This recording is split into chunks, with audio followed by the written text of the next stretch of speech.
తెలంగాణ అప్పుల పాలైంది, తెలంగాణ అప్పుల పాలైందని చెప్తున్నారు కదా అధ్యక్ష.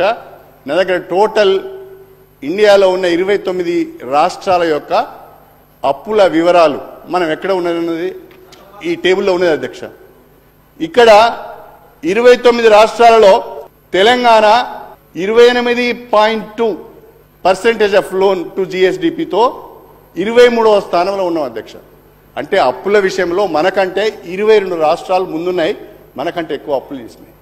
ఈ విషయాలన్నింటినీ మర్చిపోయి ఇంత బ్రహ్మాండమైన ఆర్థిక అభివృద్ధి భారత రాష్ట్ర సమితి సాధిస్తే ఏ రకమైన అభివృద్ధి జరగలేదని ఈ 6 హామీలకు నేను ప్రాథమిక అంచనా వేస్తే, ఈ 6 గ్యారంటీలకు ప్రాథమిక అంచనా వేస్తే 1,36,000 కోట్లు అవుతుంది శ్రీధర్ బాబు గారు. సంవత్సరానికి 1,36,000 కోట్ల రూపాయలు అవుతున్నాయి. ఆ 1,36,000 కోట్లు 6 గ్యారంటీలకే.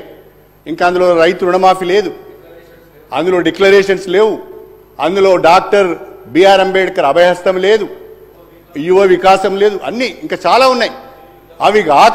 అవి కాకనే ఈ 6 గ్యారంటీలకు 13 హామీలకు 1,36,000 కోట్లు కావాలి అధ్యక్ష. ఒకటే చిన్న ఎగ్జాంపుల్ చెప్తా మీకు, ఇవన్నీ వద్దిగా ఒకటే ఎగ్జాంపుల్ చెప్తా అధ్యక్ష.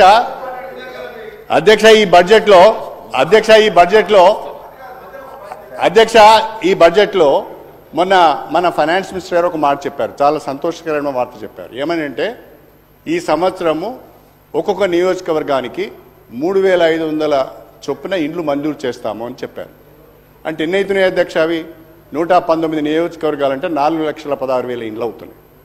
4,16,000 ఇండ్లకు 5 లక్షల రూపాయల చొప్పున లెక్క కట్టినా లేదు, ఎస్సీ ఎస్టీలకు అదనంగా ఇంకో 1,00,000 ఇస్తా అన్నారు. అవన్నీ లెక్క కడితే దాదాపు 23,000 నుంచి 24,000 కోట్ల రూపాయలు కావాలి అధ్యక్ష. కానీ మీరు బడ్జెట్లో ఎంత పెట్టారు? మీరు బడ్జెట్లో 7,000 కోట్లు పెట్టారు అధ్యక్ష. అంటే ఇది తప్పించుకోవడం కాదా అధ్యక్ష? ఇది వాస్తవాలు తెలుసుకోకుండా మాట్లాడితే నేనేం చేయాలి? మీరు చెప్పిన మాటలే, మీరు ఇచ్చిన ఫిగర్స్నే మేము మాట్లాడుతున్నాం, భిన్నంగా ఏం మాట్లాడడం లేదు, కొత్త ఫిగర్ నేను తీసుకురావడం లేదు. అదేవిధంగా మహాలక్ష్మి అన్నారు అధ్యక్ష, అదేవిధంగా మహాలక్ష్మి అన్నారు. ఏమన్నారు? ఆ మహాలక్ష్మి కూడా 6 గ్యారంటీలలోనే ఉన్నది. మహాలక్ష్మి ఏమన్నారు? మహాలక్ష్మి గ్యారంటీలో 3 హామీలు ఉన్నాయి. ఉచిత బస్సు సౌకర్యం ఒకటి నెరవేర్చారు, రేపో మాపో గ్యాస్ సిలిండర్ కూడా చేస్తామంటున్నారు, సంతోషం. కానీ అసలు హామీ ఏంటిదంటే ప్రతి మహిళకు ప్రతి నెలకు 2,500 రూపాయల చొప్పున ఆర్థిక సాయం చేస్తామన్నారు. అరే కాదా బాబు, నువ్వు రాసింది చెప్తున్నా నేను, కొత్తవి నీకు తెలియదు, ఇల్లు ఉన్నది. వీడియో చూడండి అధ్యక్ష. మన రాష్ట్రంలో 18 సంవత్సరాలు నిండిన వాళ్ళు 1,65,00,000 మంది ఉన్నారు. పోనీ ప్రతి మహిళకి ఇవ్వడానుకున్న శ్రీధర్ బాబు గారు మన రాష్ట్రంలో 90 లక్షల వైట్ రేషన్ కార్డ్స్ ఉన్నాయి.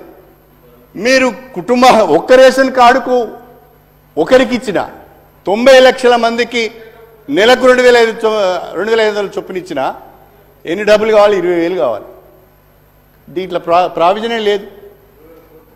20,000 కోట్లు కావాలి, దీంట్లో ప్రావిజనే లేదు. నేను అడిగేది 6 గ్యారంటీలను చాలా ఆర్భాటంగా, చాలా అద్భుతంగా ప్రజల్లోకి మీరు తీసుకువెళ్ళారు.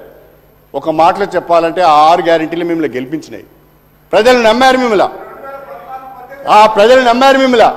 ప్రజలు నమ్మి మీకు ఓట్లేశారు. ప్రజలు నమ్మి ఓట్లేసి అధికారంలోకి వచ్చిన తర్వాత ప్రజలను ఎత్తిన భస్మాసురాస్త్రం పెడుతున్నారు. ప్రజలకు మొండి చేయి చూపించే ప్రయత్నం చేస్తున్నారు. అది మాత్రమే మీకు చెప్పే ప్రయత్నం చేస్తున్నాం మేము.